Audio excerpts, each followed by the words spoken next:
There, YouTube. This, well, I started as one video, but it went on for a while, so I thought I'd do two parts. So if you notice, I'm wearing the same shirt in the next two videos, this one and the following video. It's not that I don't do laundry; it's that they were made the same day. So, but they're related topics, and this first one is going to be. Um, it would be role playing in a realistic versus a cinematic setting, and this is generally when I talk to other people about gaming, they kind of get the concept, veteran gamers, but I've only seen in the Gurp system those two phrases really used to define anything. I mean, it's kind of a concept that a lot of people understand, but um, because of the universality of Gurps, yeah, it has to be defined in a realistic or a cinematic setting. And what that means, I'll start with cinematic since it's easier to define. And hate using movies, but everybody watches movies, and um, I've used plenty of movie references in my other videos, so I'm just gonna use movies, literature, and video games to kind of define these two terms. Cinematic would be it doesn't cinematic doesn't necessarily have to be fantastic. It doesn't have to be um, of a science fiction or fantasy, but it contains unrealistic elements. The Lethal Weapon movies, those are cinematic. There's no way the main characters could get through that many situations without taking more abuse than they do. Um, Trying to think of a good example in those movies. One being there's a gag that Mel Gibson's character always does, where he pops his shoulder out of socket and uses that to get out of handcuffs, or the ropes tied up behind his arms or whatever, and he uses this. Doing something like that, my arms come out of socket several times. It fucking hurts. It's not like, oh man, I could use this as a party trick. No, when it happens, you're pretty much deciding that the only thing you're going to do is, well, at least in my case, wait till it slides back into socket, because it happens at awkward times, like doing the backstroke at the pool, and I just, like, even right there, it kind of hurt a little bit to do it, but it'll slip out of socket, and it's not something I can do on command. And to have that kind of control over your body, that's not realistic. Or at least it's highly, highly improbable. Um, the other thing that is completely unrealistic about those movies that would make them cinematic is how incredibly lucky they are. Most of the tricks and gags, like I don't remember which one it is, but there's like a gunman standing in the middle of the road, and um, Danny Glover's character gets convinced to run around in his underwear and cluck like a chicken, which generally wouldn't actually work, but they're really, really lucky, and luck being an advantage in GURPS, that kind of ridiculous luck is cinematic. That is a staple of uh, movie movie fiction. Um, Now, of course, if that's kind of where the edge of the line is with what's cinematic. Now, the Lord of the Rings, where you want to go, the books, the games, the movies, all those are considered cinematic by far. They're dealing with magically created races that don't exist in a true evolutionary sense, high magic, and they have a very deep lore in how the world was created. Um, it's still fictional. It's still impossible. So it has to be cinematic. Cinematic, um, even the term reflects Hollywood reality is essentially how it's defined in the book. Now, realistic, well, of course, that one seems so much more easy to define. Um, but that's the problem is it's actually not realistic. Of course, um, most like your TV shows operate in a realistic realm. If you want a campaign based off Law and Order, that's realistic. You don't need to. Well, maybe it's cinematic because the bad guys are. No, that's realistic. It's really twisted sometimes. Even CSI or any of those crime shows um, kind of deal with some ridiculous stuff, but they operate within a realistic world. Sometimes the heroes do get hurt or killed. There are abrupt changes sometimes in twists and turns where you don't expect, um, not to the Game of Thrones degree where everybody ends up dying, but you don't actually assume that everyone's going to make it out alive because it's not that Hollywood cinematic sort of fiction. Um, but where it gets kind of blurry is that doesn't eliminate psychics, that doesn't eliminate magic, that doesn't eliminate science fiction campaigns that are set in the distant future. Um,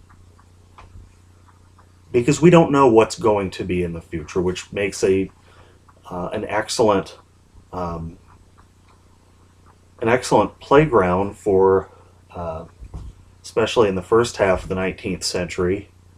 Um, some of pretty much all science fiction was exactly what it says it is. Star Wars is a very cinematic science fiction, but if you read like Isaac Asimov or uh, man, I'm drawing a blank. The guy that wrote Starship Troopers, Robert Heinlein. It's on the bookshelf behind me, but I felt like a tool if I turned around and referenced that. Anyway, um, he operates both Asimov and Heinlein and all these other classic fiction writers operate in the distant future, sometimes hundreds, if not thousands, of years or even eons into the future, where um, it would seem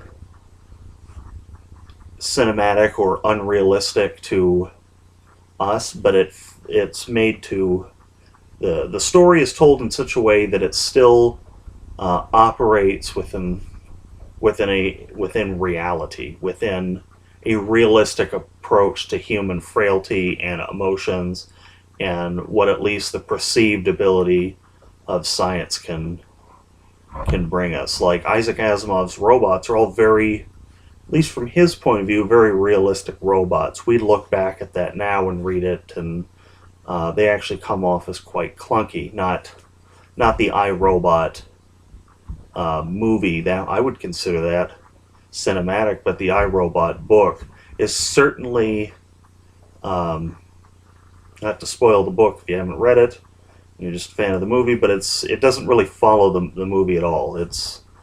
Um,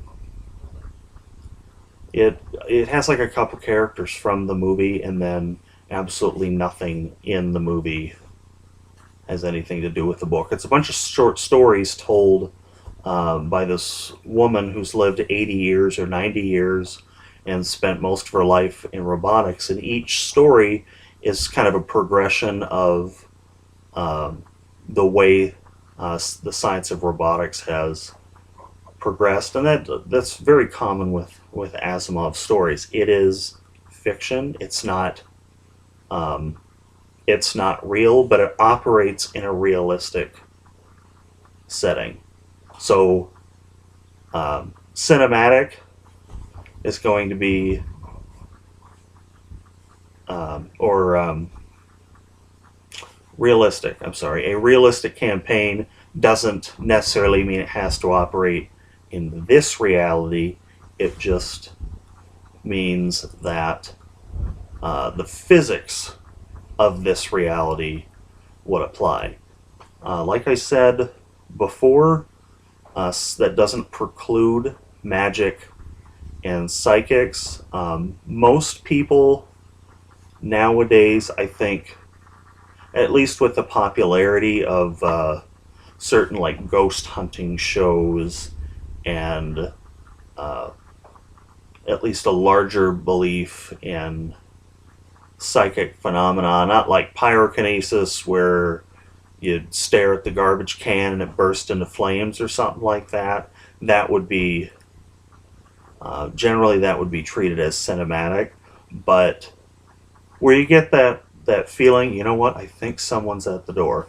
Most people would acknowledge that, yeah, I've had those feelings, or I know somebody that they always seem to know right when I'm about to drop over, or just have kind of this sixth sense about things. And so some more mundane psychic abilities would be um, would be appropriate for a realistic setting. And the same thing goes with magic. Creating a stone golem, going to be cinematic. But if you know certain rituals and maybe have certain components and you stretch it out into um,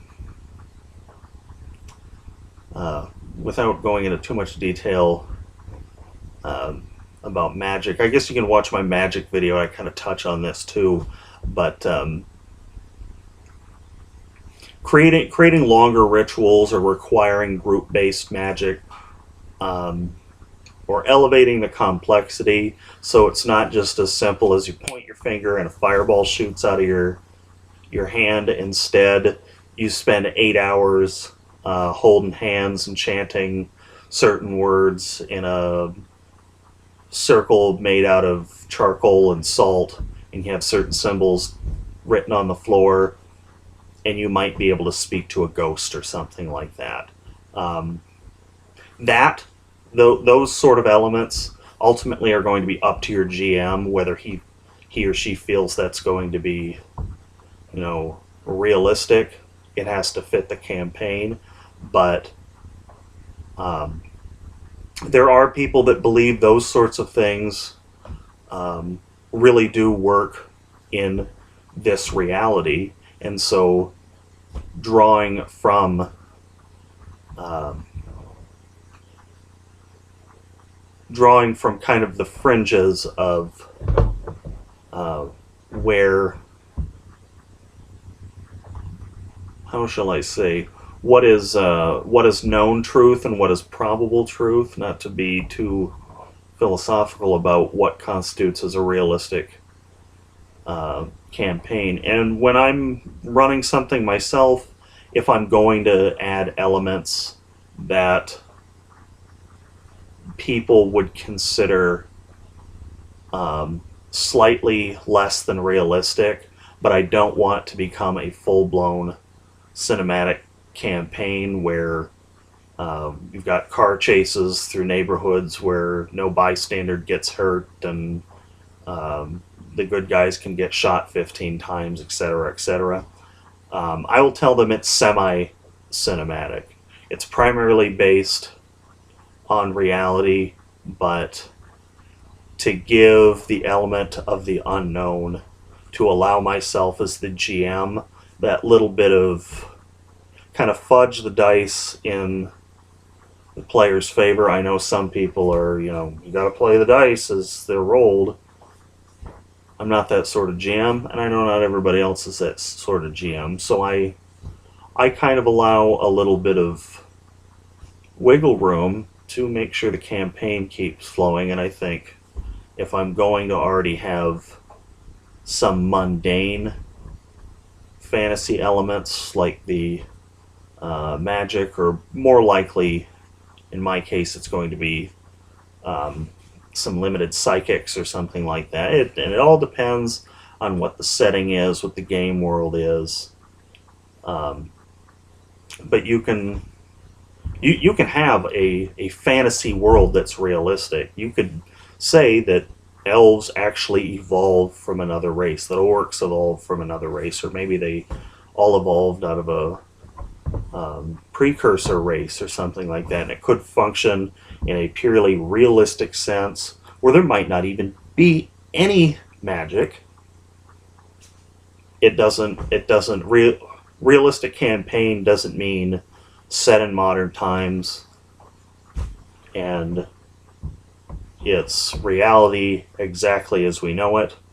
What realistic is going to mean is it's going to mean the physics of reality as we know it. It's going to mean the frailties of reality as we know it. And the big difference between those two settings, which is why this video ended up being half an hour when I started it. This one's not going to be. I'm going to wrap it up real soon. The number of points you're going to use to make a character are going to be drastically different. For a realistic game, 50 to 100 points.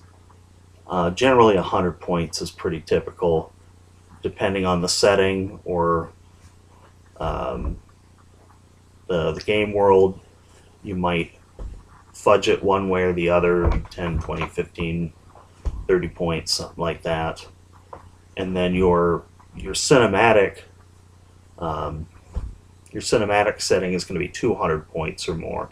And this is by the book, and from my experience I found that works the best. With 50 to 100 points in a realistic setting, the danger is not so dramatically imminent that you need to start off with a powerhouse character. You feel you've got enough abilities that sets you apart from the other players, but you're still vulnerable enough that you don't go dancing in traffic and picking fights with random NPCs, and kind of encourages a more realistic approach to the problem solving in the game. And then with 200 points or more, well, I guess I'll talk about that in the next video, but at least with 200 points, you can start with a pretty substantial character. So if you've put up with listening to me babble for over 15 minutes now, thank you, and keep watching.